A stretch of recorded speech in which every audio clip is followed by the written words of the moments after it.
अस्सलाम वालेकुम friends, welcome back to top smarties. Drama serial Nijaat. आखिरकार सबको पता चल गया कि शाहज़ैन ने दूसरी शादी की है। इब्राहिम साहिब को जैसे ही गाड़ी के शोरूम वाले ने बताया कि मिनाहिल के लिए उसने गाड़ी बुक करवाई है तो वो घर आया तो इब्राहिम साहिब ने सबके सामने पूछा, कौन सी बीवी के लिए तुमने गाड़ी बुक करवाई? तो यहाँ पर शाहज़ैन नाम ले ही देता है, मिनाहिल के लिए करवाई। अब यहाँ पर फरियाल तो बहुत रोने लगी कि आंखों से ज़ारों कतार आंसू बहने लगे। इब्राहिम साहिब भी उसकी तरफ देखकर चौंक जाते हैं तो वो वहाँ से मुड़कर वापस अपने कमरे में आ गई। अब यहाँ पर सभी बहुत परेशान हैं। भाभी कहने लगी, तुम ठीक कह रहे हो। अब भाई भी चौंक कर कहने लगा, तुम पागल तो नहीं हो गए? दिमाग तो खराब नहीं हो क्या? लेकिन यहाँ पर शाहज़ैन ये कदम उठा चुका है, इसलिए कहने लगा ये बिल्कुल सच है। तो बाप भी कहने लगा, ठीक है, तुमने जो करना था कर लिया। तुमने मेरे भरम को, एतबार को तोड़ा है। ये कोई गुनाह तो नहीं, लेकिन नाफरमानी ज़रूर है। तुम्हें इसी नाफरमानी की सज़ा ज़रूर दूंगा। कल तक का इंतज़ार करो।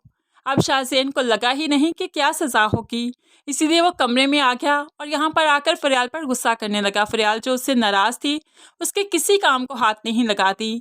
तो शाहज़ैन और भी गुस्से में आ गया।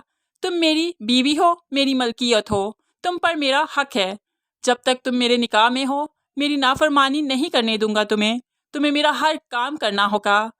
अब फरियाल चुपचाप शाहज़ैन के सारे काम कर देती है, लेकिन फिर उसे अपनी नाराज़गी भी दिखाती है, उसके सामने आंसू भी बहाती है। लेकिन शाहज़ैन को इस सब की कोई परवाह, कोई फिक्र नहीं। परवाह तो तब हुई जब अगला सूरज निकला और यहाँ पर शाहज़ैन को उसके बाप ने नाफरमानी की सज़ा सुनाई कि तुम्हें मैं अपनी जायदाद से आग करता हूँ। तुम्हारा सारा हिस्सा फरियाल के नाम लगा दिया। तुम यहाँ पर रहना चाहो तो सिर्फ फरियाल की इजाज़त से रह सकते हो। अगर वो ना चाहे तो तुम यहाँ पर नहीं रह सकते।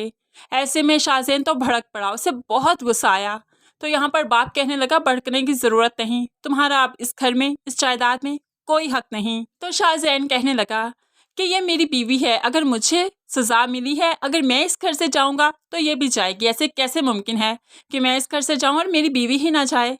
तो यहाँ पर इब्राहिम साहिब फरियाल को तो नहीं जाने देते, लेकिन फरियाल से पूछा गया, क्या शाहज़ैन यहाँ रह सकता है या नहीं? लेकिन शाहज़ैन की गैरत को ये गवारा नहीं कि फरियाल की इजाज़त से वो यहाँ पर रहे, इसलिए वो यहाँ से खुद ही निकल जाता है। इब्राहिम साहिब ने उसके सारे क्रेडिट कार्ड ब्लॉक कर दिए, उसके बैंक अकाउंट्स फ्रीज कर दिए, उसका मोबाइल भी उससे ले लिया। अब जाकर शाहज़ैन को अपनी औकात, अपनी असलियत पता चली कि वो खुद तो कुछ भी नहीं। अब यहाँ पर रिक्शे में धक्के खाते खाते ही वो मिनाहिल के घर पहुँचेगा। मिनाहिल से भी उसके झगड़े बढ़ते जाएंगे क्योंकि शाहज़ैन ज़हनी तौर पर बहुत ज़्यादा डिस्टर्ब है, इसलिए कोई चीज़ भी उसे अच्छी नहीं लगती, यहाँ तक कि मिनाहिल भी।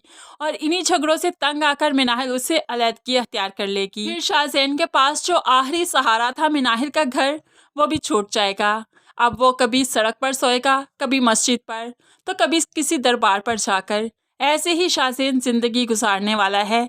लेकिन आखिरकार फरियाल उसे अपनाएगी या नहीं, जानने के लिए चैनल को ज़रूर सब्सक्राइब कीजिए, क्योंकि आइंदा आने वाले ट्विस्ट एंड टर्न्स बहुत ही ज़्यादा इंटरेस्टिंग है। ये वीडियो अच्छी लगी, लाइक और शेयर ज़रूर कीजिएगा। दुआओं में याद रखिएगा, अपना बहुत सारा ख्याल रखिएगा। नई वीडियो तक के लिए अल्लाह हाफिज़।